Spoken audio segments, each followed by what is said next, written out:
The Soviet Union itself is no more.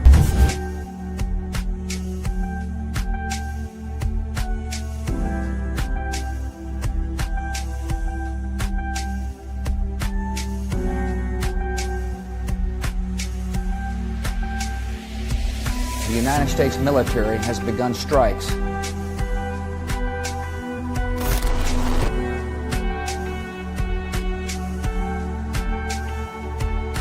Light them all up. Считаю, что для современного мира однополярная модель не только неприемлема, но и вообще невозможна.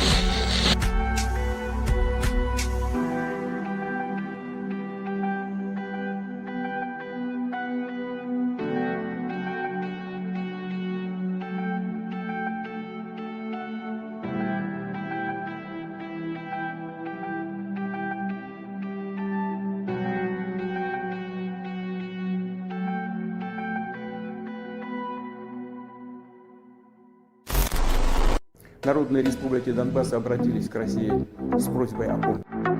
Мною принято решение о проведении специальной военной операции.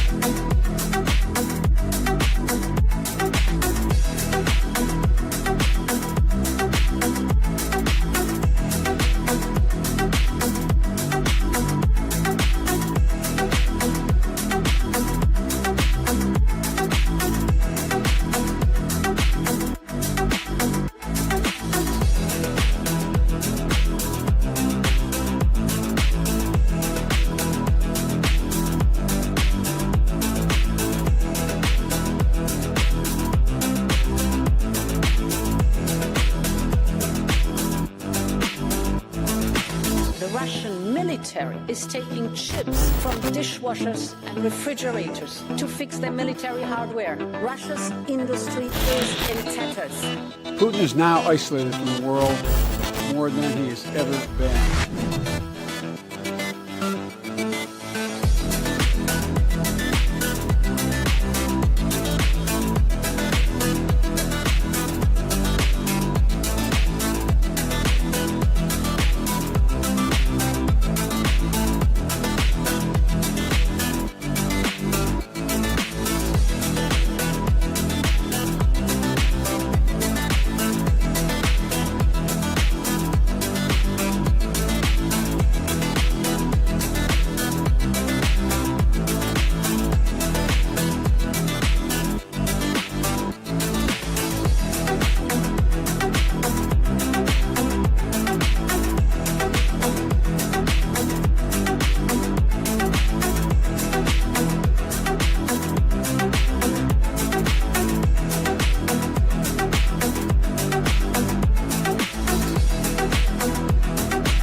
And welcome back to another episode of DD Geopolitics. I'm so glad that people still thoroughly enjoy the intro.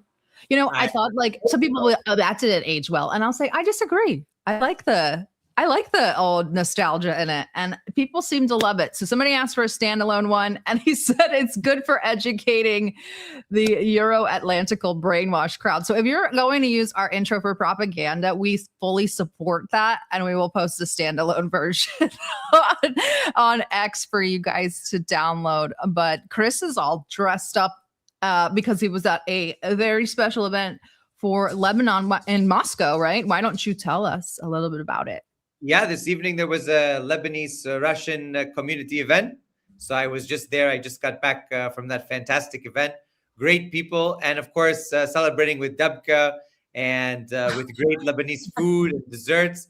And of course, with the resistance, because Lebanon, as you know, is fiercely fighting to defend its territory from the Zionists. And you've seen that Israelis are pushing in more and more, but they're meeting FPV drones all the more. So this struggle continues, and they are one of resistance. And we've been to Lebanon, and we'll go back again soon, I hope. Inshallah. But Russia is a big hot spot for, American news and gossip these days. A lot of Americans, a ton of guests I emailed even, were heading over to the St. Petersburg Economic Forum. You're heading over there. When do you head over? I head over on Wednesday, and I'll be speaking there on Wednesday. And I think that we have some other very famous people that are speaking there too, including Candace Owens. Who else is on the list? Lots and lots. I believe, who else is heading over there? I believe Lieutenant Colonel Davis might be heading over there. Ritter is heading over there. Dugan will be there. Yeah, we'll make it public on X, and we'll post it on the Twitter or the Telegram as well. Who else is going? The guest list for SPIEF is always huge. It's gonna be big. I'm honored to be part of that list. Really, I'm honored to be speaking there. My first ever SPIEF. So you've been busy all night enjoying yourself, but you mentioned Candace Owens. She is in Moscow. She has arrived, trolling the Zionists left and right. They don't understand how FARA works. They think that if you go to another country, you have to register for FARA. They don't realize that it working for another country inside of America, not working for America inside of another country. But she said, and I thought this was really interesting. She said, I guess this is her first time, which I didn't know it was her first time. Yeah, it's her first time. I thought she had been before, but she says, I'm starting to understand why the talking heads panic and shout and lie about Russian collusion when they learn an American with a platform is traveling here. It's Plato's allegory of the cave. It is genuinely shocking how clean, beautiful, and ordered this city is. It is so far removed from media depictions. Yeah, of course. The heads. The more people that come, the more people that see, the more the truth gets out there. Exactly. And you have a whole flurry of people there. Oh yeah, we've had, for example, people are like, you had this Russian guy on, and he's just propaganda. But Andre is serious. Andrei Afanasyev that we've had on a couple times. He says Russia is like an ark of salvation. It's true. I mean, that's a fact. You really, I mean, even I was there. I haven't been there since 2024. But yeah, that's the first thing you notice is how the clean and orderliness, but not rigidity. Like, we don't mean like they're like people in our comments like, oh, that's because it's run by an authoritarian dictator. And I'm like, well, I didn't see like people like cops marching around the place. I just saw like regular people. People take pride. People take pride in their country, pride in their history. Everywhere you go. I was just so yesterday I was making content for our channel in Vologda, in Totma, which, by the way, is the birthplace of the Russia-Alaska company. So the Russian-American company, which went to Alaska, and Alaska all the way down to Fort Ross in California. So I was there, and people were, I was the first American delegation in Totma since 2019. Literally, the deputy governor came out to see me. It was like so high level. There were like 6 people around me the whole time. Head of museums, head of this one, that one, and I was like, most Americans don't even know about the Russian American company, and here's Chris going to like a museum about it. Yeah, and it was amazing, and they welcomed me, and we had so much fun. You saw the hat that I was wearing, "Make Russian America Great Again," and people were like, "Oh, it was never Russian." Sorry, all of Alaska was Russian, and parts of California all the way down to Fort Ross were Russian. Including Hawaii had an agreement with the Russian Empire as well. So I was just lamenting the fact that we could have had Alaska, Hawaii, and parts of California being part of oblasts, in the Russian, Russian. But I digress. So all of those exciting things, and guys, pay attention because the Zionists are losing their minds as more Americans arrive in Russia. It's particularly the Zionists. I mean, a little bit of NAFO, but it's really like Laura Loomer and the other Zionists are absolutely losing their minds. But it's a fun watch. I encourage you guys to go over there and take a look. Again, I want to thank our mods who are always here and always so gracious. And I do please email us because I need to get in touch with you guys for good news, good shares. And now for some serious business, I need to once again reiterate the campaign to help pardon John Kiriakou. So I need you guys to do me some favors. One, sign the petition to pardon John Kiriakou. It's Yes. at change.org/pardon John. Super easy. The link is also in the description. It takes 30 seconds. I literally just did it while I was sitting here in the backstage. I think there's like 1,100 signatures. We need 250,000. So a little bit of a ways off, but that's one of the ways. Second, we're going over to covert action. This is at a site called Fundraise. This is an event being hosted by obviously Covert Action Magazine. Get it so you guys can get it. We love them. I've been published there multiple times. They published my work when nobody else would. So please support Covert Action Magazine. They've done that for a lot of people. Absolutely. He is having a live webinar on the 9th of June. And so Covert Action Magazine is hosting him at 7 p.m. Eastern. He'll talk about the whistleblowing, the personal cost of telling the truth, and where the pardon fight stands right now. There's also a Q&A, and your ticket directly funds his campaign. So June 9th, 7 p.m. Eastern. Link is in the description. And obviously, I want Bernie Sanders, Reem, once again asking you to go visit the Substack. And again, the links are there too.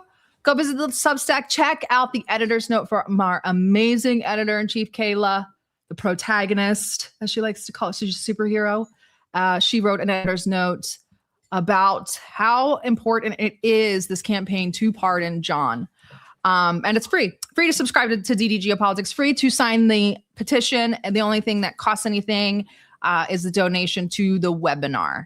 But I'm starting tonight with this because everything we're going to talk about tonight, it kind of runs on the same logic. We always talk about like truth and dedication to the truth and the cost of telling the truth. And the whole architecture of power operating in this country depends on people staying quiet. And John didn't stay quiet. Chris didn't stay quiet. I didn't stay quiet. And people like us pay for it. So the least that we can do is to make sure that, those choices aren't made in vain and that John gets as much help as possible. I mean, everybody else is getting a pardon. I think we need to raise $1 million because Trump sells the pardons. So wait, what? Really? Yeah, we talked about it last episode. Remember is it like a real, has to be $1 million? No, I'm just joking around about John's pardon. Okay. But I think that it does start at the pardons start at $1 million if you want to buy one. Wow. You make $1 million donation to the MAGA pack. The MAGA pack. Because we're not doing APAC anymore. We're going to talk a little bit more about that later and why we're not doing APAC tonight. So we got a lot to cover tonight. We've got Scott Bessent's amazing crypto heist, Nancy Mace's, I think this is the end of her political career. Maybe we'll talk about that. The state of the strait and what everyone is wringing their hands about, the NDAA that combines the United States and Israeli military. So let's get started. Scott Bessent is my least favorite cabinet member.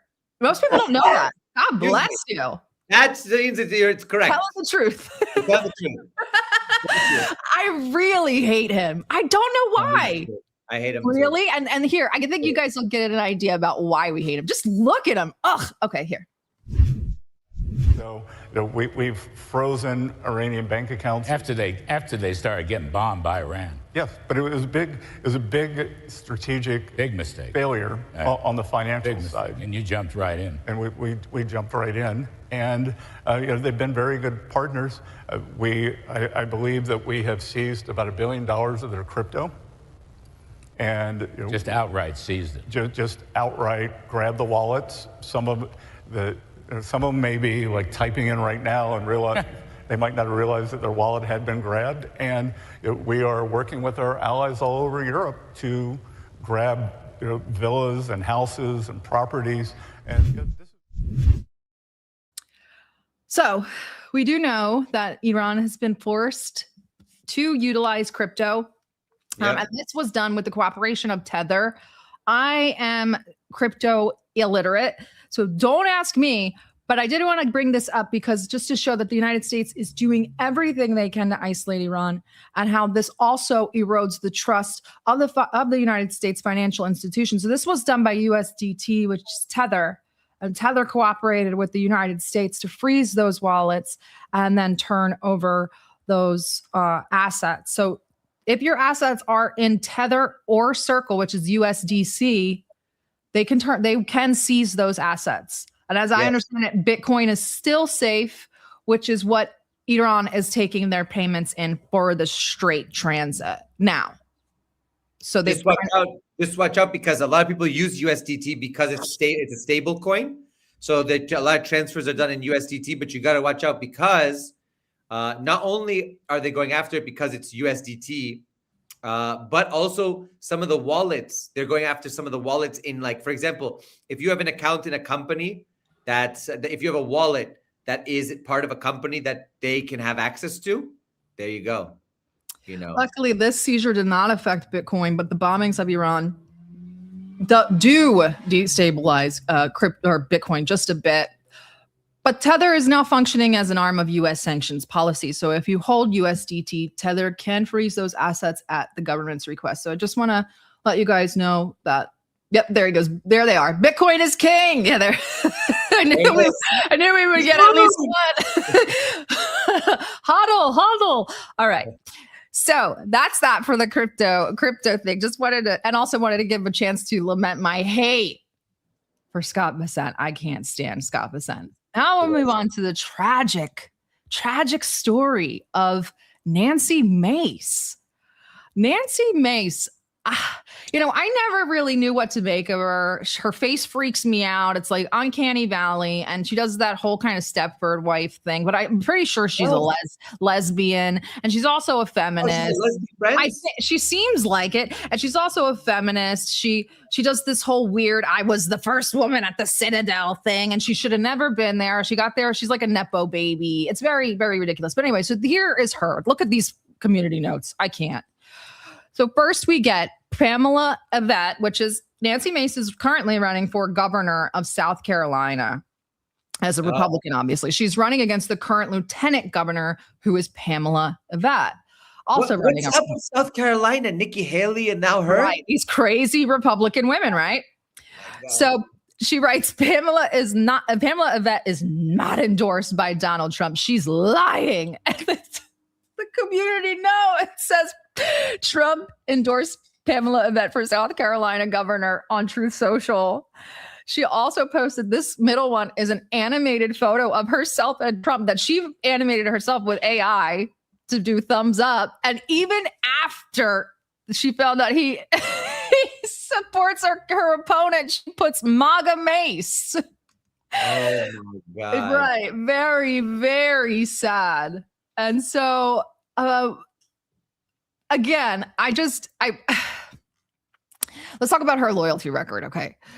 She's not just supportive. She was like fan filming him from the House floor. So, she voted against impeachment after January 6th. That started sort of her transition over to the MAGA camp because she condemned January 6th and she endorsed Trump in the 2024 primary against Nikki Haley, which then solidified her place in the MAGA movement, that's probably why she got her position. And the Trump team specifically engineered her endorsement timing to humiliate Nikki Haley. And I always want to call her Kirsty Noem. Nancy Mace kind of played into that, but she did a full-on campaign for Trump advance across her entire state.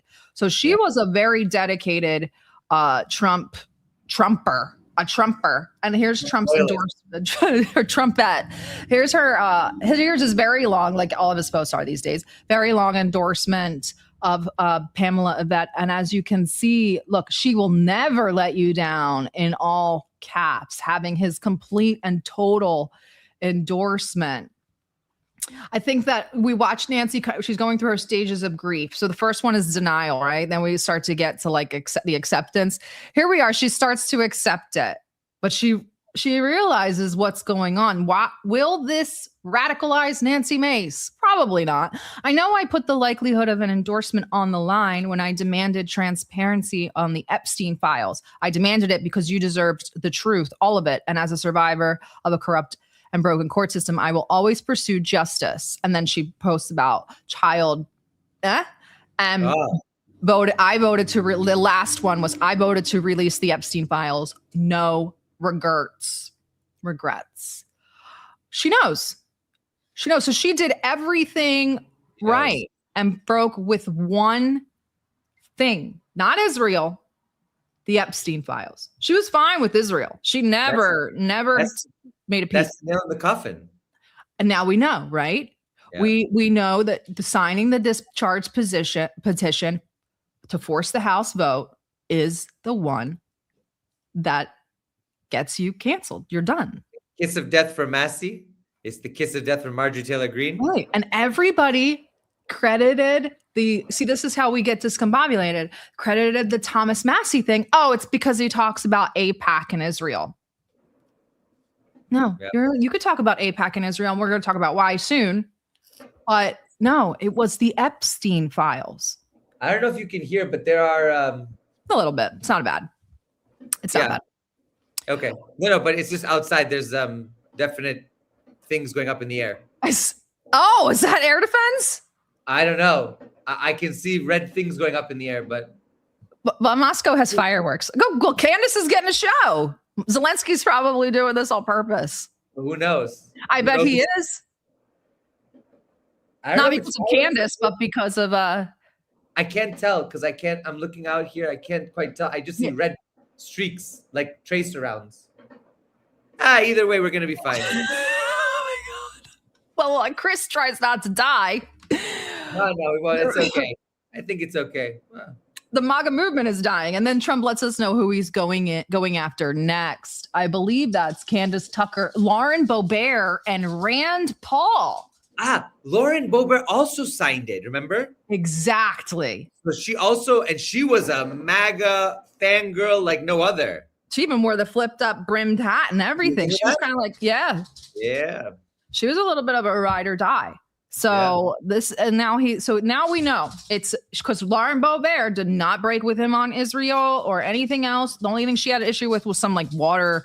Sorry, my dog is getting water. Speaking of, the only thing she took issue with was some water, the pollution issue in her own state, rightfully so. But she never had any issues with anything else. So once again, Epstein files. And they're falling for it every time. Nancy Mace isn't a likable person, but it is. I mean, nobody's paying attention to the fact that that's why she didn't get an endorsement. They just think it's because she was annoying or because he didn't like her, which is possible. It's possible, but that's not the real reason. There's a lot of other annoying people So again, look at that meme. Get in, losers. We're going losing. Does this mean that Boebert and Rand Paul should be expected to lose their races? I don't think Boebert's up for election this midterm. I don't know though. Is she? I'm not sure actually what the cycle is there. No, she's not. I don't think she is. But I think Rand Paul is. Maybe somebody in the chat will know. But yeah. He says Rand Paul is. Does anybody know if Rand Paul was against what Rand Paul's stance was on the Epstein files? Because I know he was on board with a lot of other weird shit that Trump was doing. But I don't remember him ever saying anything about the Epstein files at all. I think I remember him kind of staying out of it. Regardless, he's going after Rand Paul and Lauren Boebert. But speaking of the Epstein files, let's talk about the state of Epstein's war. They're drafting an MOU, I guess, but they're further. We've heard that now for how long? Did you know that today, I think it was today, he said we're closer to a deal or close to a deal. That is the 59th time he has said that since the beginning of March. So in about 2 months, 2.5 months, he has said that almost 60 times.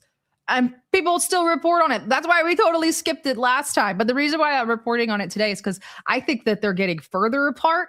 And I think the United States is starting to extort some of the other participating parties. Most of the coverage right now, well, we'll talk about it in a bit, but Trump is starting to bring up the Abraham Accords. Oh, yeah, now hardcore. And most coverage is just kind of treating it as a heavy-handed diplomatic maneuver and leverage. I don't think that's what it is. I think it's something much darker, and I think it's hiding in plain sight. But we're going to lay it out and what's happening, and then you guys can tell us what you see. So here's some of what stands out as of now. On May 28th, the U.S. and Iranian negotiators reached a tentative one-page, 14-point memorandum of understanding, MOU. It's been negotiated through Witkoff and Kushner on the U.S. side, Iranian officials on the other, and with Pakistan, obviously, as the mediator. Trump has not signed. Mojtaba has not signed. Supreme Leader Mojtaba has not signed. And while this is supposedly being negotiated, Hegseth was in Singapore yesterday saying the U.S. military is ready to resume combat in the Gulf. Trump also posted on Friday, no money will be exchanged until further notice. So what exactly is in the draft? So as you guys can see, the concessions on both sides, Iran gives up its highly enriched uranium stockpile, zero future enrichment, opening the strait, sea mines cleared from Hormuz, ceasefire extension. And as you can see, some of these have been agreed on. Some of them have been not. Some of them are one-sided. So I don't think that we are that close to a deal. I don't think so either. Right. So more, I think we're just chugging along, trying to get through the World Cup, which is another huge debacle, and trying to get through this 250th mess of a celebration, birthday. Oh, that's another thing he started. He crashed out about the celebration, right? Because like 2/3 of the people canceled. 2/3. It's like 7/8. It's pretty bad. Wow. But, well, I didn't know it was that high now. But as far as I know, Iran is kind of over there doing its own thing. It's like, we're going to treat this like we're going to implement what we want to implement. Let's take a look from what's going on in the strait today. در روزهای گذشته نیز نیروی دریایی آمریکا اعلام کرد که همه کشتی‌ها باید از تنگه هرمز دوری و برای عبور از این تنگه با این کشور هماهنگ کنند. اما در 24 ساعت گذشته 28 فروند کشتی با هماهنگی نیروی دریایی سپاه از تنگه هرمز عبور کردند و در واقع نظم ایرانی را بر طرح‌های ناامن کننده آمریکایی‌ها در منطقه ترجیح دادند. البته نیروی دریایی سپاه پیش از این اعلام کرده بود که افزون بر کشتی‌هایی که در روزهای گذشته از تنگه هرمز عبور کردند، بسیاری از کشتی‌ها و کشورها نیز در تنگه هرمز و خلیج فارس نظم ایرانی را پذیرفتند و برای دریافت مجوز عبور از تنگه هرمز درخواست دادند. اما برای جلوگیری از ایجاد ترافیک دریایی و برای تأمین امنیت این شناورها هر روز باید تعداد مشخص و معینی از کشتی‌ها از تنگه هرمز عبور کنند. Wow. What do you make of that? The other countries are cooperating with Iran. For sure they are. Why would they not cooperate? But what does that say about the United States standing? Well, listen, we know that the United States is losing its relevance more and more. And that's why it's lashing out like it is, not only against Iran, against Venezuela, Cuba, and other countries. So it's trying to prevent what is inevitable, that the U.S. is going to be another major power, but not the sole power in the world. And you see, this is the result. Other countries are very pragmatic. They said, okay, Iran, you've got the strait. We don't have the capabilities to challenge you, or we're friendly with you. Why rock the boat? No pun intended. We're going to have to make a remix to Arab money for Iran because they're getting Arab money. A lot of Arab money out in that strait. Good for them. And now it won't be seized because they're using Bitcoin and Chinese accounts. And also in their domestic account, there was a law passed in the Majlis. Everything now also has to be paid in Iranian currency as well. I love this. So it's going to just boost their economy. And plus, Oman said, yeah, sure, we can negotiate this. And then, well, we talked about it wanting to bomb Oman the last episode. Bomb Oman. Good luck. Could you imagine Oman? First of all, if you guys know anything about Oman, they do magic there. And if you bomb them, they'll cast a spell on you. And I don't think Trump wants any more evil energy around him. So I think we need to hex Trump. Mm-hmm. Isn't that what it's called? Hexing, right? Yeah. Yeah, we got to hex him. You're going to bomb the Arab Switzerland. Okay. This is fantastic. I love it. But the structural terms of the MOU 60-day ceasefire extension, which is extendable by mutual consent, a 30-day negotiation window for detailed permanent agreement, talks to be held in Islamabad or Geneva, speaking of Switzerland, broader regional de-escalation language, supposedly addressing additional conflicts. But what's not in the MOU is Lebanon and Hezbollah. Yep. Iran insists the MOU applies to all fronts, and the U.S. refuses to confirm that. There's no mention of Israel in the MOU, which we talked about. I don't know if it was last episode or the episode before, but we talked about the IRGC saying that the United States needs to figure out how to control this wild animal.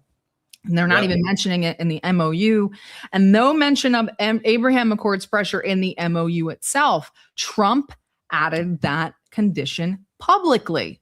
And we'll talk about that. So per the Soufan Center on the May 26th conference call, leaders of Pakistan, Saudi, Qatar, UAE, Egypt, Turkey, and Jordan all endorsed the MOU draft. But those are the same exact countries that are now being pressured to join the Abraham Accords. Let's take a look at what Trump said.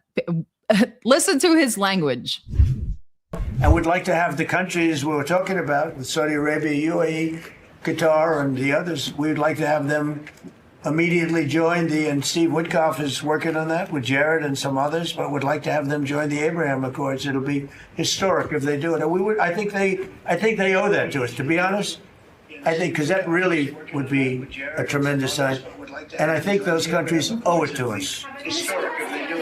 Steve, are you going to get them to sign? We're definitely pushing it, Mr. President. I'm not sure we should make the deal if they don't sign. You want to know the truth? If you do not sign onto the Abraham Accords, if you do not normalize with Israel, we are not going to move forward with an Iran deal. No Iran deal, which means no ceasefire, which means resumed combat, which Hegseth said yesterday that the U.S. military is ready to resume combat in the Gulf. There's AWACS flying right now and some tankers. And we know, because that had already happened multiple times, Trump adds the last line, those countries owe it to us. We're getting back to his old New York roots. Nice mobster language. That's not usually how sovereign states. And why should they owe the United States anything? And why is the United States relying on them? That's how a protection racket talks to people that it's shaking down. No, for sure. But also, hey, Steve, you're going to get them to sign, right? It's Steve Witkoff. Well, this is the whole thing. Like, people have assumed that he kind of acts like a neutral arbiter, but he doesn't. No. He's deeply invested in everything that he's done, whether it's in Gaza, whether it's in Ukraine, whether it's now with the Iran deal, whether anywhere, anything he touches, he's an agent of Trump. He's not like a neutral arbiter, actor, trying to do diplomacy. No, he's a political actor.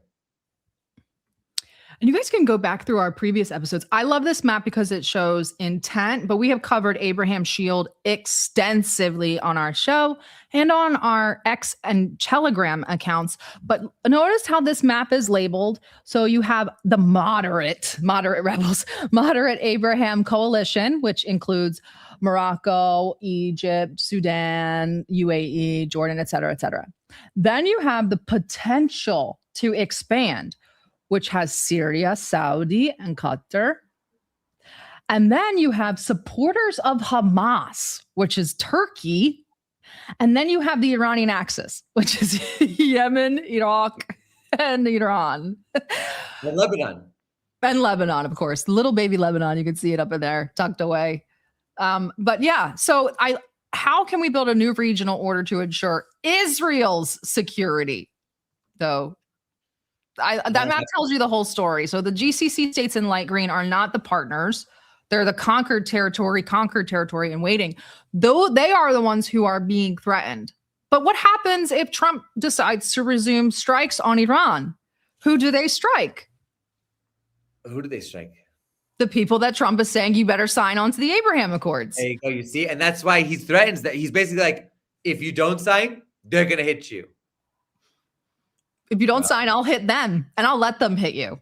Exactly. You see how it it's like gaslighting in a way. It's a combination of gaslighting and I don't know. It's a lot of fucked up shit. Somebody asked, how is Israel's security my problem? You're going to find out why. As we laugh maniacally. But first, here's the other piece of this that nobody else is talking about. Clearly, look at what Iran is being asked to give up and look at what the United States is allegedly giving in return. I don't really find it to be very even. Iran has to surrender its highly enriched uranium stockpile, accept zero enrichment, and reopen the strait, clear the mines, and support for Hezbollah, and accept the regional security architecture being built around it. I don't know that Iran is going to do that. And in return, the United States is supposedly going to lift sanctions, unfreeze around $24 billion in the initial tranche of frozen assets out of roughly $120 billion in total, and contribute to a $300 billion reconstruction fund. I guess this is like another board of peace that the New York Times says is in the MOU. I couldn't find more information about that, probably because it doesn't exist. because this MOU process has been, but I don't know anything more about this reconstruction fund. We also have multiple MOUs at this point. Like we have the MOU that the Iranians are saying, and then the Americans like, we didn't get that MOU, we got another MOU, and the Iranians like, no, you made up your own MOU. So there's like a lot of MOUs floating around, and I think it's part of the PSYOP as well. But you're not here, but we are they don't want to say it, but you can tell by market volatility, consumer satisfaction, et cetera, et cetera. We are in economic straits. So is the United States is it actually going to do this? No. But is it even able to do this? A $300 billion reconstruction fund, which Iran is calling it reparations. I love it, which is like a troll. Because black people have been asking for reparations, and now Iran's like, oh, we're going to make you pay reparations, not black people. Yeah, Now you're going to pay some reparations, which is it's pretty incredible. But and the U.S. is calling international investment specifically to avoid the word reparation. So that would set a precedent that the U.S. owes payment for a lot of unprovoked wars, or any unprovoked war that starts in the future. And as we know, how he's Iranian. His eyebrows could go up to Jannah. but they'll set a precedent for them to owe payments in the future. And as we know, all wars that the United States starts are unprovoked and illegal. Yeah. And the frozen assets, even a partial release, runs straight into the dollar problem. So Iran has been actively de-dollarizing for years, and so has its partners.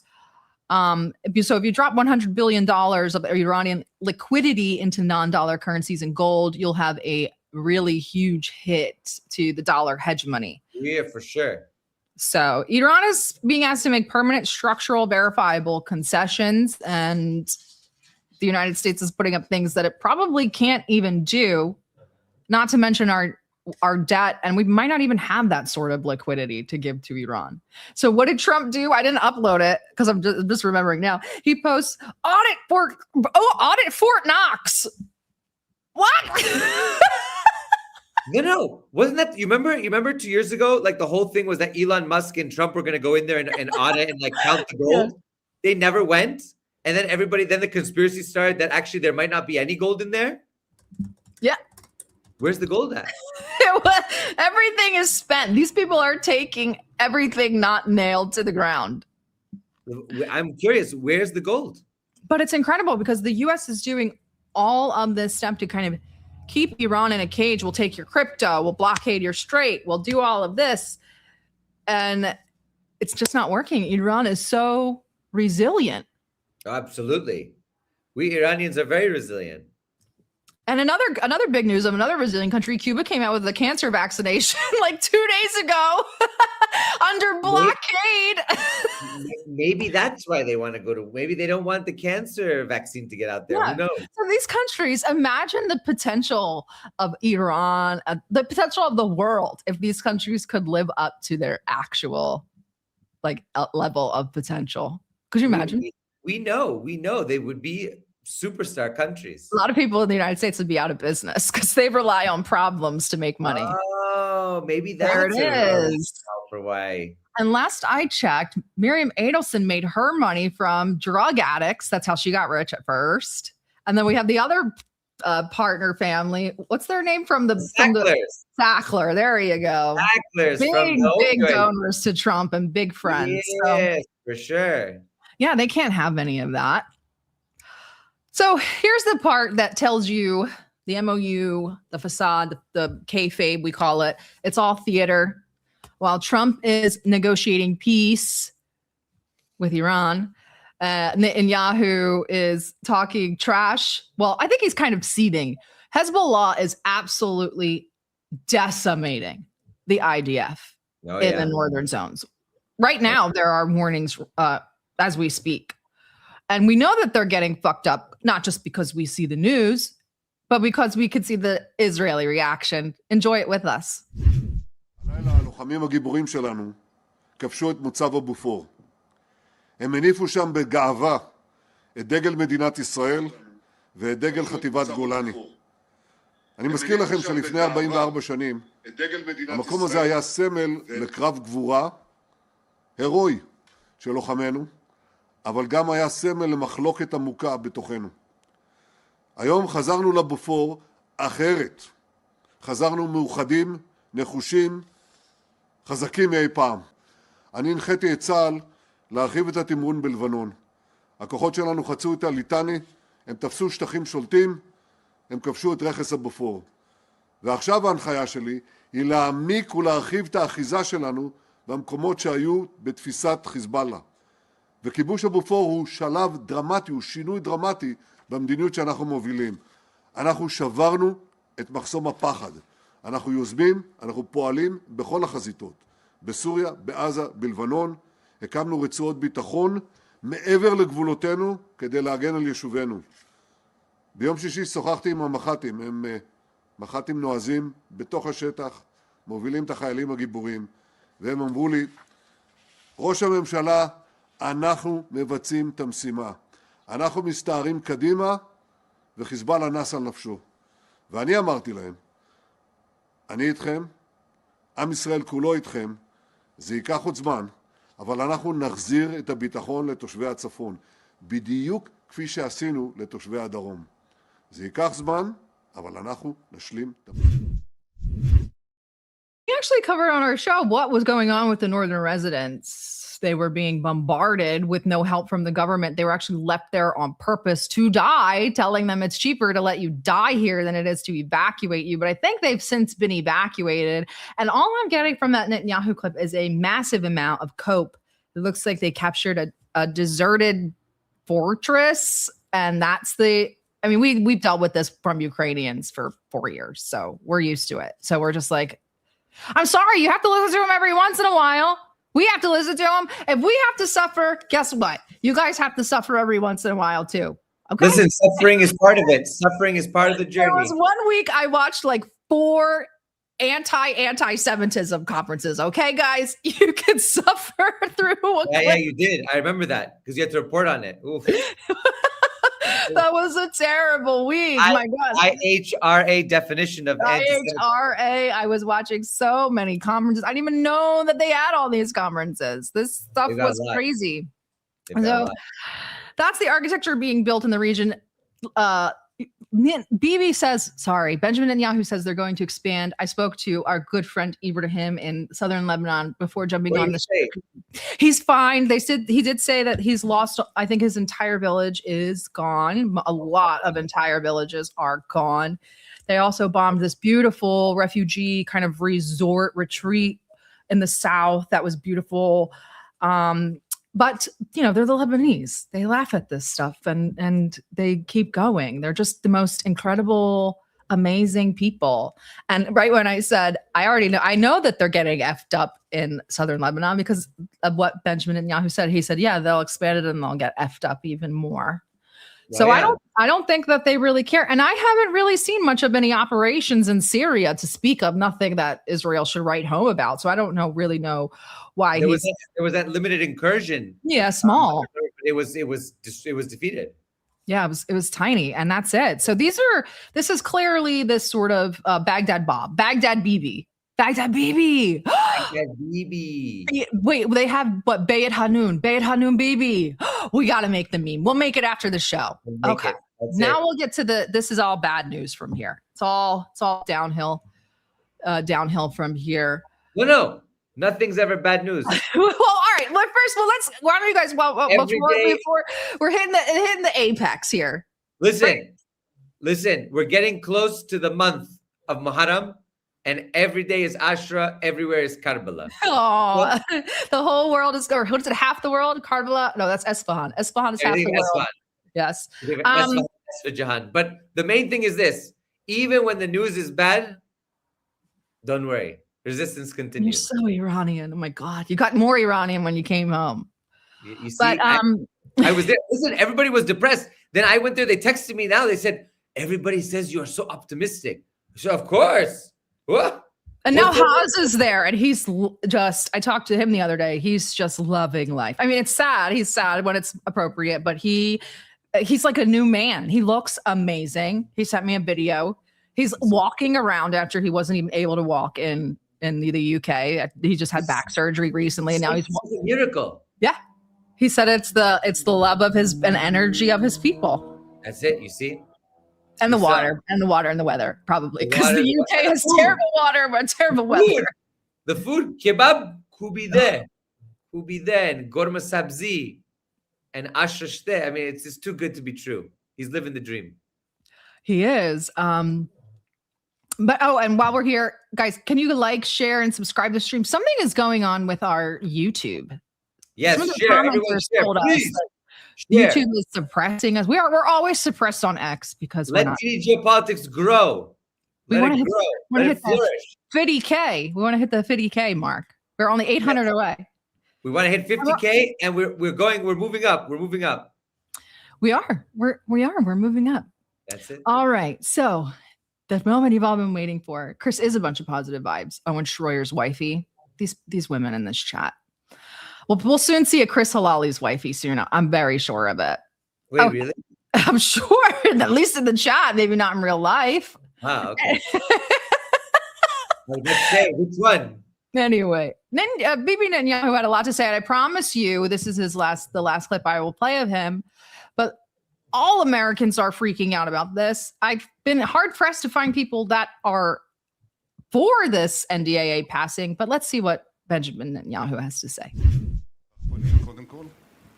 הייתי אומר, מלמעלה עד למטה. קודם כל, תאטום, ושתיים, רחפני הסין. אלה שני האיומים הגדולים עלינו. אנחנו מתמודדים לא רע בכלל עם טילים בליסטיים, עם דברים אחרים, אבל זה מה שהם מנסים. גם הם רוצים להתחדש, וגם הם רוצים להכות בנו. אנחנו הכינו בהם חזק מאוד, אין בזה שום ספק שאנחנו יוצאים מהמערכה הזאת ככוח החזק ביותר במזרח התיכון, ומעולם לא היינו חזקים יותר, אבל עדיין יש לנו קודם כל את המשטר האיראני המוכה, איום הגרעין עדיין שם. אני רק רוצה להגיד לכם, שאם לא היינו עושים את שאגת הארי ולקודם לכן את עמקל אבי, כבר היה להם... The reason why I played that clip is because he says we will emerge from this as superpower in the Middle East. Nah, I think so, bro. More powerful than we ever have before. I disagree. I think he's right. And they will be because, well, they will be in his mind because they'll have the United States military. And this week, Congress took the next step to make us one, to make that arrangement permanent and invisible. So we're going to talk about Section 224. Have you heard about this? Yes, I heard about it. What are your initial thoughts? My initial thoughts were they're just putting on paper what has already been a reality. I think so too. And they're also formalizing it and making sure that they hit all the new tech that's coming. So do you remember that famous picture of when Biden went to Israel during the war and genocide on Gaza? Mm-hmm. And they took a picture and they were all like US special operators. And then they had to take it down. They were like, no, they're just Israeli soldiers that like to wear our patches. It's like, yeah, but those aren't even their uniforms. Those are our uniforms. Right. Actually, I think it was like Max from the Gray Zone, Max Blumenthal. It was others. Seth Harp. Yeah, and Seth Harp. It was Seth Harp who doxed. No, Seth Harp doxed the guys. But that original picture, I remember they started to reproduce it and share it. And Okay. it became a huge sore spot, I remember. And we know that that's been happening all along. They've been training police. We've known they've been training police. We know that they've been training military. They've been back and forth. Krav Maga became a very big thing in the military and things like that, back and forth. So this is just putting in on paper and in print what we've known all along, and we've been called conspiracy theorists for. Or anti-Semitic. That too. What it is Section 224 of the House's fiscal year 2027 NDAA, titled United States-Israel Defense Technology Cooperation Initiative. This dropped on May 26th, with the chairman's mark was released by the House Armed Services, and the House Armed Services will mark up the bill on June 4th. So this week, 4 days from now. The person who broke this was Ben Freeman at the Quincy Institute, and he published that on responsible statecraft. I went and read the actual thing, which is insane. Don't read it, but it's not foreign aid. This is complete military fusion. The provision would arguably do more to intertwine the U.S. military with the Israeli military than the more than $200 billion in military assistance that Israel has already received. Some of the specific, let's go through some of this bill. I went through and highlighted some of the really worrying language. So what does this bill do? The establishment, the Secretary of Defense shall designate an executive agent, such as term is defined in the directive, responsible for synchronizing cooperative efforts between the United States and Israel to expand and accelerate bilateral defense technology, research, development, testing, evaluation, integration, and industrial cooperation by, and then it goes on with a list of tasks. But pay attention to that one right there, that executive agent. That's really important because that executive agent answers to no one. They're not accountable to anyone. No. And the seat is permanent. It's a permanent executive agent inside the Pentagon with statutory authority across the entire Department of Defense, whose job is fusing the United States military with the Israeli military. It's not a program. It's not a group. It's a permanent statutory function that does not expire ever. So here I made a list. Is there any way to impeach the person or to remove them from office? Or we're going to go a little bit over it, but here are some of the stuff that they'll be responsible for: counter unmanned systems, anti-tunneling, missile and air defense, artificial intelligence, quantum, directed energy, cyber defense, biotech, network integration, and data fusion. That's another scary one. Defense industrial-based co-production. We're going to talk about that a little more. And a catch-all, obviously, other emerging technologies as jointly agreed by the parties. That's military language for anything the hell we want. You should know. Oh, yeah. We have all catch-all clauses in all military. Grab it all. So leave everything open, not closed. Exactly. And that number 8, that network integration and data fusion, the U.S. military data could soon become the Israeli military's data. That's not foreign aid. That's way big. So a couple of the Zionists and people that support this, they're kind of arguing that we already do this. But this is the level of integration the U.S. does not have with anyone, not even our closest allies, not even Japan, South Korea, or anybody in NATO. If this is integrated and enacted, it would be the biggest, highest level of cooperation the U.S. has with any other country anywhere in the world. And with what we've discussed about the condition and the antagonistic position of the United States and Israel to the organizations like NATO, what do you think this says? This says that the first priority is Israel and everybody else can go fry ice. That, and I feel like this is another kind of dig at NATO. Like, no, for sure it is. We're closer than you and we call the shots. And guess what? Even your data is going to be our data. Right. Well, did you see the command? You remember the video we just posted today of the command post? I think it was last night or today, of the command post in Ukraine, and it was all Palantir. And they're like, we can't even process this much information, and it's decentralized and everything. That's what this is all about: spreading those technologies, integrating them, and then basically create. I mean, I don't want to sound hyperbolic, but this is the beginning of a Skynet type infrastructure. And for those of you who know Skynet, you know what comes next. And this is a higher level of integration than we have with South Korea. And that integration, their military integration, I mean, is oppressive in nature. And it's still not even that. It's even more integrated than that. And the guys, this doesn't have to be bidirectional. Israel is not giving us their data. It's only one way. They can, but they're not required to in the agreement. No, they're never required to give us their intel. So this is a huge structural shift from the military. But why is this happening now? The shift will strip away the political and diplomatic oversight mechanisms that make the relationship between the United States and Israel publicly accountable, moving it from a visible annual aid vote into the opaque machinery of defense acquisition. Remember, everybody's confused. Why doesn't Bibi and the Zionists want aid anymore?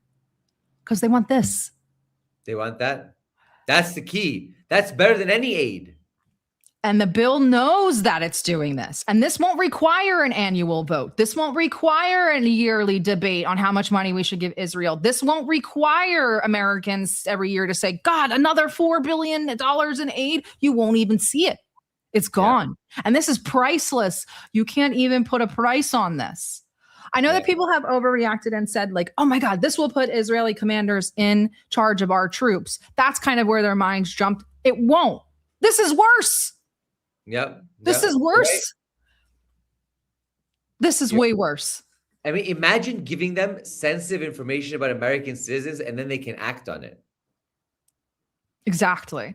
You saw what they did to activists. I had Fra Hughes on my show, which, by the way, we were supposed to stream yesterday, but we weren't able to. We're going to stream it tomorrow. I had Fra Hughes on my show, who's a dear friend, comrade, brother of mine. He recounted, because he was on the Gaza Samud flotilla. He recounted the torture, the terror that was inflicted upon them, and they're European citizens. Imagine once they have the information, they can target people. They took them in international waters hundreds of kilometers away from Israel. Imagine what they can do to people around the world. Insane. You know? And check out this subtext. Subsection G. The Secretary of Defense shall make available on publicly accessible website of the DoD periodic unclassified updates to the maximum extent practicable on the synchronized cooperative efforts carried out under subsection A, including a description of how these efforts contribute to the United States, et cetera, et cetera. Well, what the hell does that all mean? The Pentagon is required to publish a description of how these efforts contribute to U.S. technological supremacy. That means they're just going to do PR. That's all they're going to do. That's what it means. They're going to tell you how this creates supremacy, all the stuff Israel's doing for us, and how this could never be bought with aid. They're giving us so much. We only gave them $4 billion for 70 years. Look at what they're giving us is priceless, and we should be thanking them. I don't know what to thank them for. And we have no right. For being our new masters? Yeah, we have no right to, they're just giving us this in good faith, this transparency, because we have no right to these records. We have no oversight. There's no public, it's behind the Pentagon walls. And he only answers to Pete Hegseth. That's it. He doesn't answer even to the president. Isn't that crazy? He answers to Pete Hegseth and Benjamin Netanyahu, as far as I know, and Trump, but in a lesser degree. But here's why it's happening right now. And you guys know, just like I said, I watched all those anti-Semitism conferences. They're going crazy with laws and what are we going to do? And this is one of the ways that they're going to try to take away a point of contention, which is the annual aid to Israel. In mid-May, a New York Times poll found that 64% of Americans said the Iran war was the wrong decision. Wow. And only 16% say the United States should keep supplying Israel with weapons without restrictions. 38% say they should stop supplying them entirely. and 24% said weapons need to be conditioned on how they're used. So 62% of Americans want weapons cut off or conditioned, and only 16% support the current policy of sort of this unlimited stream of weapons and aid. So Congress, instead of doing the right thing and debating it and listening to their constituents, it restructures the relationship so the public can't see it, so they can't complain about it anymore. How convenient. How convenient to do something like that. So I did go the extra mile because someone was arguing with me in a space about whether it was constitutional or not. I am terrible with the Constitution and constitutional law, so hopefully Chris will chime in a bit. But from what I can gather is that this is it constitutional? Technically, yes, but structurally, no. So technically, the Congress does have Article 1 power to raise armies, regulate the armed forces, and appropriate funds. NATO is constitutional, AUKUS is constitutional. So at the high level, viewing down, it looks constitutional. To me, what the problem is that this sort of was to evade things that the Constitution presumed would be in place to prevent it. But it's technically not breaking any laws or any constitutional amendments from what I can tell. No, and in fact, we have the supremacy. We have a supremacy clause, and then that also applies to international law and international agreements that are reached. So they also, well, for international law, like if we're party to a treaty, it also becomes the law of the land. So part of me is wondering if they're going to try to find some way to finagle a bagel, as we say. Some way to, it's great, isn't it? It's amazing. So if they're going to try to basically say, look, this is a bilateral relationship, which is protected under, it's two sovereign states. We have an overarching structure of agreements that maybe Congress would have to at some point pass. But at this point, I'm sure that there's plenty of stare decisis, sort of, plenty of case that already exists between the relationship of the two countries. And we don't even know. Some of it's secret, by the way. We don't know. Just like FISA courts, we don't know everything that goes on. No. Some of it could be for national security. And then it becomes sort of law in and of itself for the government. Yeah. Yeah. And before I give you, and before I task you guys with work and homework, I want to get you guys a little worked up. You might be wondering what kind of worldview produces a $100 million campaign to destroy any politician who questions this relationship set forth in the NDAA. And here's a speaker at one of those amazing anti-Semitism conferences telling you. We Jews are God's chosen people, and the Gentiles must learn their purpose in life is to fight and die for Israel. That was in New Jersey. That's so crazy. That wasn't in Israel. Or that was in New York. Sorry, not New Jersey. Same thing. That was not in Israel. That's pretty mainstream. That's why I showed it. It's an AIPAC conference. Yeah. It's not some synagogue in Tel Aviv. This is in New York City at an AIPAC conference. So pretty mainstream. Didn't AIPAC just say that whereas Americans, they come, we're funded by Americans. We're okay, bro. Okay. Yep. And also, I've talked about it a lot, about this sort of gutting out of the United States into this hollow shell, and sort of the Israelis kind of moving into that. And I think that this is Rabbi Alon Anava, and I think he touches on kind of the plan for this a little bit. I want to know your thoughts. The United States have no future. That's it. There's no other way of explaining it. Edom, which is America, is going to be destroyed. There's a lot of prophecies, if you want to go just for two of them to see. One of them is in the book of Obadiah, chapter 1, and the other one is in the book of Jeremiah 49. You'll see the destruction of Edom. So really, the United States of America is destined to crash miserably. What matters is that the fact is that the land of Edom, the United States, is going to be destroyed, and it's going to start with economy, and then it's going to lead after that to many other things. At the end of the day, Hashem is the one who's going to control everything, and it doesn't matter who he's going to put at the head of the United States to bring it down. It doesn't matter. I'm an Edomite. What is Edom? Edom. Isn't it Esau? The people of Esau? Yeah. Edom is from the Bible. I'm trying to remember. Off the top of my head, I'm trying to remember. And Esau and Edom are the children of Esau.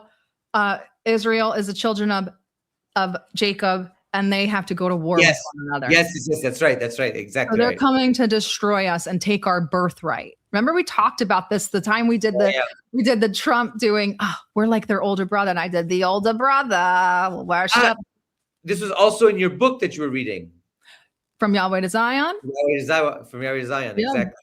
Tons of it. Yep, exactly. Yeah, Old Testament, correct. They're the twins, Esau and Jacob. So yeah, the destruction of Edom is upon us. Wow. Edom is Hebrew for red and refers to both a biblical kingdom, this is the producer's note, and the historical nickname given to Esau, twin brother of Jacob. So the Edomites were blood relatives of the Israelites, but frequently served as their rivals and antagonists throughout the Old Testament. We're going to serve them. The older brother will worship that's it for the rabbi clips and the Benjamin Netanyahu clips. So the torture is over. The torture is over. But or is it? I don't know. It's over. But look who's being like this all kind of ties everything together. Look who's kind of being purged here. It's the Thomas Massies, the Marjorie Taylor Greens, the Nancy Mace. We've talked about all these people. And if you guys read the Quincy Institute piece, they named this pattern. They say Massie and Green openly denied the Israeli lobby's corrosive influence, a stance that may have at least partially cost them both of their seats. So the full picture is 62% of the public opposes the current Israel policy. Members who say so are being primaried out. The remaining members are restructuring the relationship to make it permanent and invisible, and it's all happening in the same news cycle. That's so crazy. But Massie's not gone yet. No, he's not gone. He still has he has about 6 months left. And he made a promise to us. Yeah. If the provision in the NDAA is to integrate, my God. Whoa. Sorry, I live on a very nice island near the beach. So in the summer, it's a lot of people, a lot of vacation. It's beautiful, so I can't complain. But if the provision in the NDAA to integrate, synchronize the U.S. and Israeli militaries makes it out of committee, I'll offer an amendment to strip it from the bill on the floor. So he's talking about in the House, and he says, we are a sovereign country. Yep. Love that. Yep. And then Ro Khanna, that was yesterday, Ro Khanna retweeted him and promised us, and I will be offering an amendment in the committee itself to strip it. Oh, wow. So these are our last two lines of defense. It's the Ro Khanna Massie coalition once again coming in to risk their necks and try to give us what we want. And, I don't know what it's going to take for people to actually wake up. They have to wake up. Did you see the new SpaceX IPO that they're doing? I don't even understand finance, but I understand that this is insane. And they're using retirement funds and like 401ks to sort of fund this or buy. I don't even know, but I'm just hoping that the boomers, because the millennials and the Zoomers, we don't have no 401ks or IRAs. So let the boomers lose their 401ks and IRAs to Elon Musk. Maybe that will wake them up. Inshallah.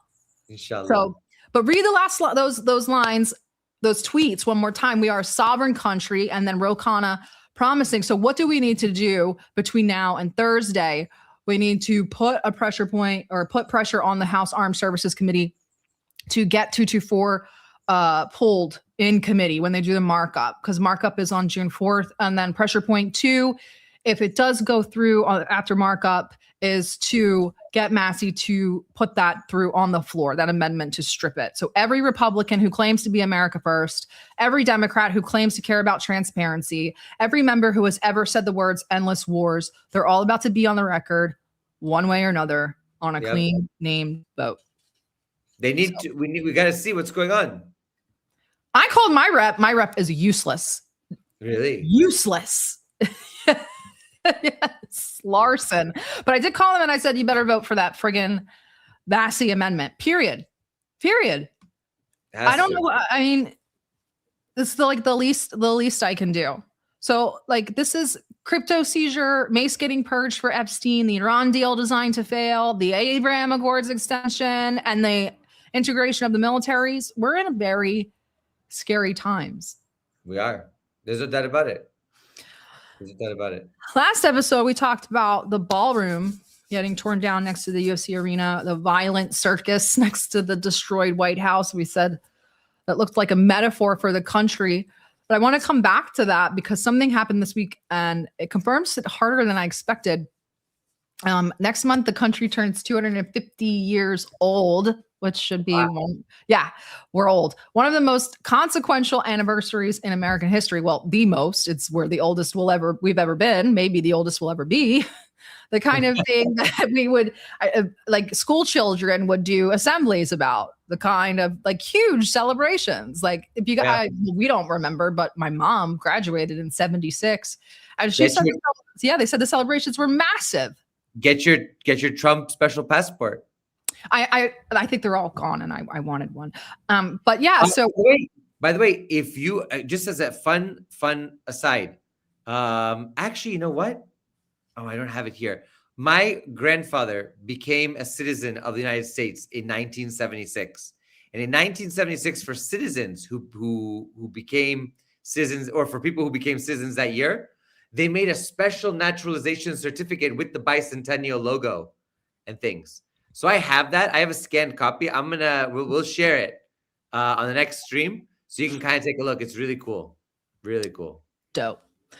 And so I wanted to recommend, I recommend it often, but Samuel Huntington, Chris doesn't like Huntington. I do. He wrote a book in 2004 called Who Are We?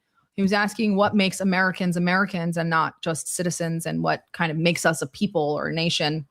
And he argues that nations need a cultural core, which is sort of like a set of shared stories, shared heroes, shared ideals, shared art, shared sense of sort of what it means to belong here. And without that core, according to him, he said, you don't have nation. You just have sort of a market with a flag over it.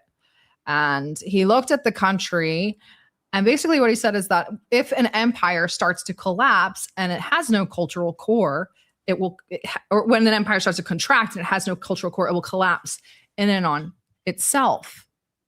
And he wrote about that before the 2008 crash, before the opioid epidemic, before COVID, before all of it.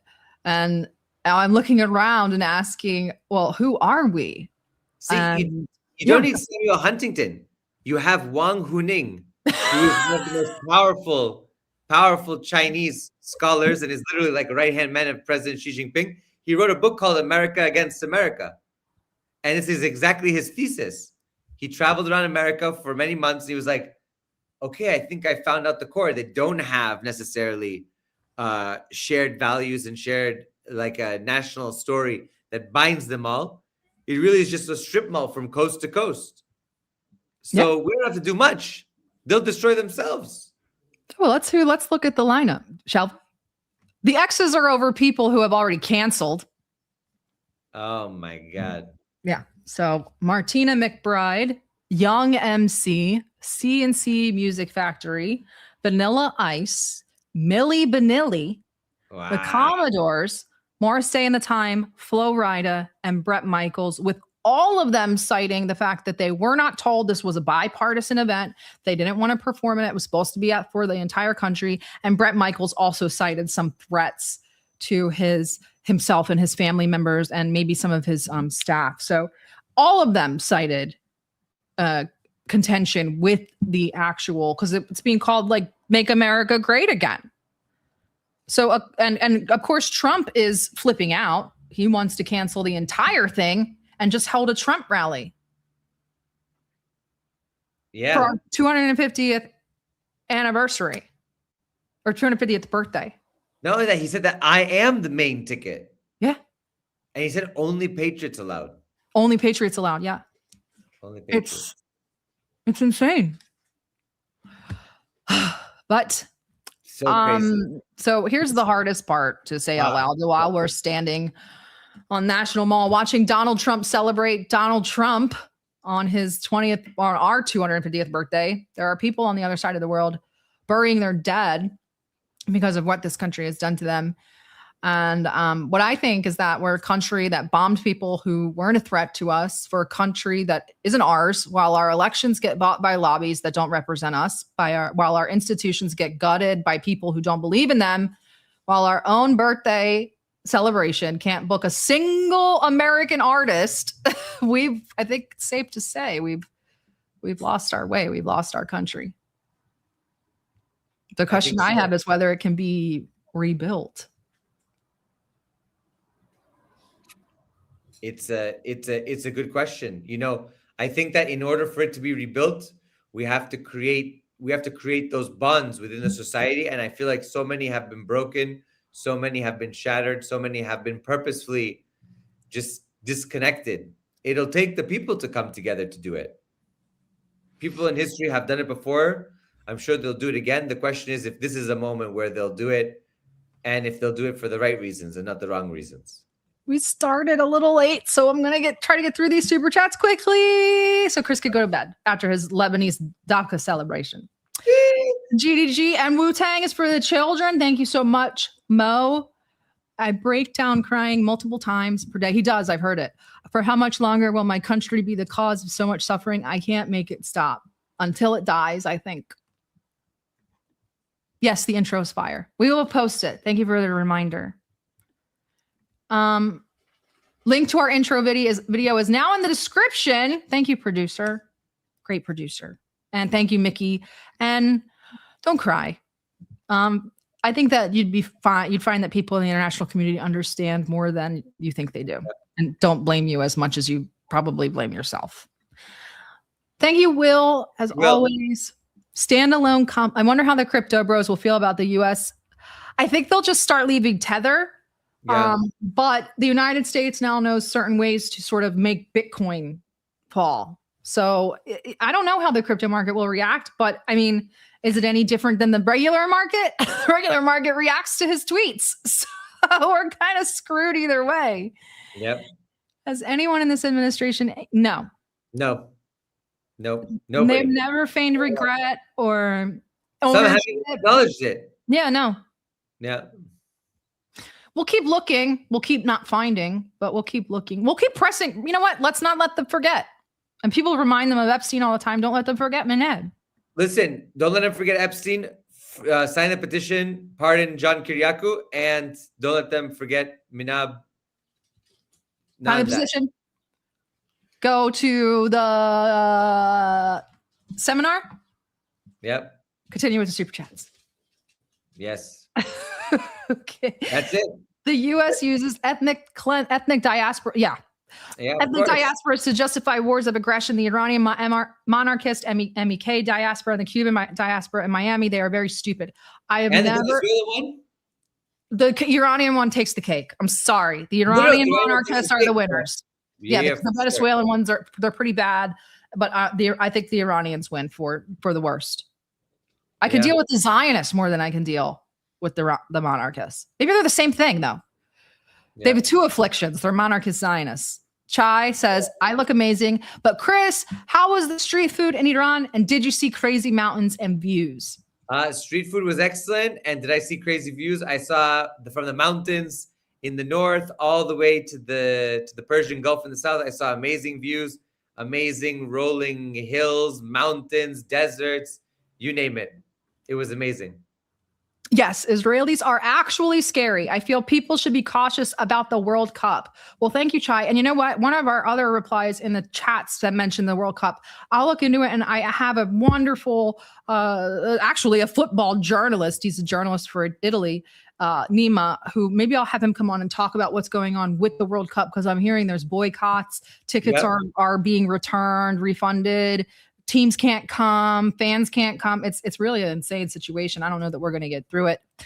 My cat coughed up a hairball when you played the second BB clip. I think she's antiseptic. Take a picture of the hairball. Try to form it into a shape of Benjamin Netanyahu. Please do. No middle class equals no America. Yeah, we know we don't have a middle class anymore. So it's only a matter of time. Thank you so much, Norway. We're getting really big in Greece and in Scandinavia. It's because you come on here and you talk Greek all the time. We love Chris doing the He's one of the greatest minds.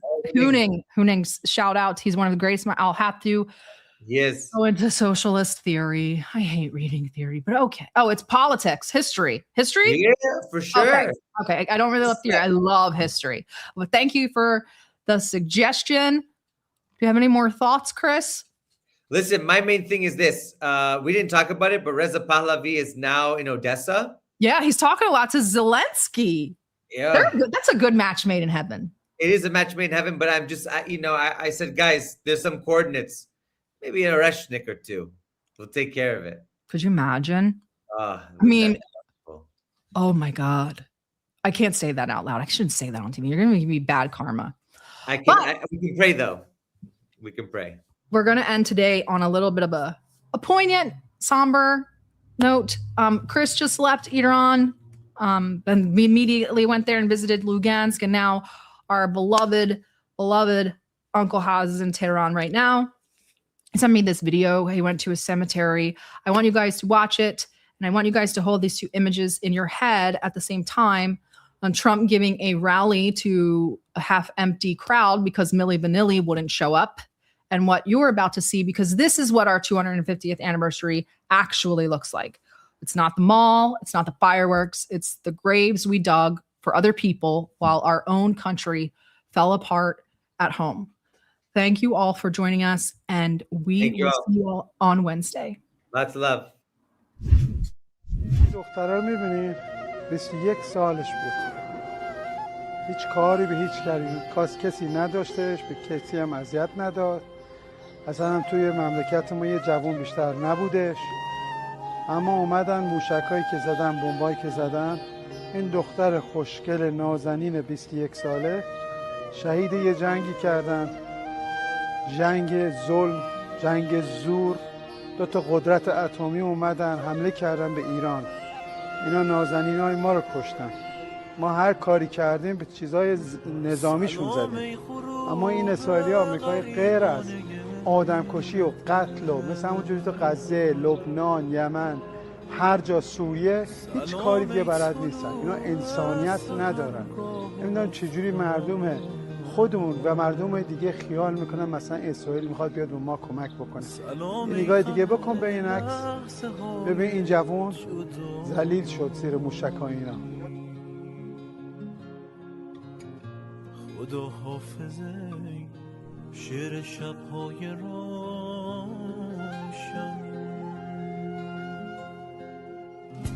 خدا حافظه شعر شب‌های روشن.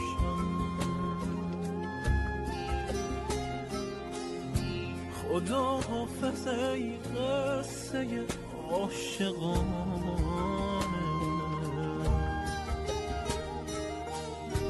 خدا حافظه آبی روشنه.